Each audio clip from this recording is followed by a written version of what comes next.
زرعی زمین جو ہوتی ہے اس کو ٹھیکے پہ لے لیا جاتا ہے، سال کی ایک فکسڈ اماؤنٹ لے لی جاتی ہے، تو یہ تو سود کے اندر آ جاتا ہے۔ اور جو کمرشل پراپرٹی ہوتی ہے، شہری دکانیں یا پلازے وغیرہ ہوتے ہیں، ان کو رینٹ پہ دیا جاتا ہے، تو یہ بھی جو ہے وہ سود کے اندر آئے گا، یا اس کے بارے میں کیا رائے ہے؟ دیکھیے جہاں تک تو ٹھیکے داری کا مسئلہ ہے، زمین کا، زرعی زمین کا، وہ بھی کوئی متفق علیہ معاملہ نہیں ہے۔ میری رائے میں وہ سود ہے اور حرام ہے، لیکن بہت سے علماء جو ہیں اس کو جائز کہتے ہیں، حرام نہیں کہتے، تو اس حوالے سے وہ متفق علیہ مسئلہ نہیں ہے۔ اپنی رائے ہے میری، میں اس پر قائم ہوں۔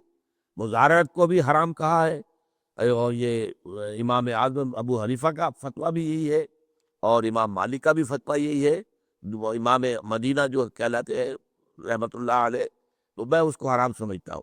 البتہ اصل میں فرق کیا ہو جائے گا، ایک مکان میں آپ رہتے ہیں، بس ایک زمین میں آپ کاشت کرتے ہیں، کاشت فصل اچھی بھی ہو سکتی ہے، بری بھی ہو سکتی ہے۔ مکان میں رہنے میں کیا ہوگا آپ کا؟ ایک بالکل معین فائدہ آپ نے حاصل کیا ہے، اس کا ایک کرایہ فکس جو ہے وہ جائز ہے۔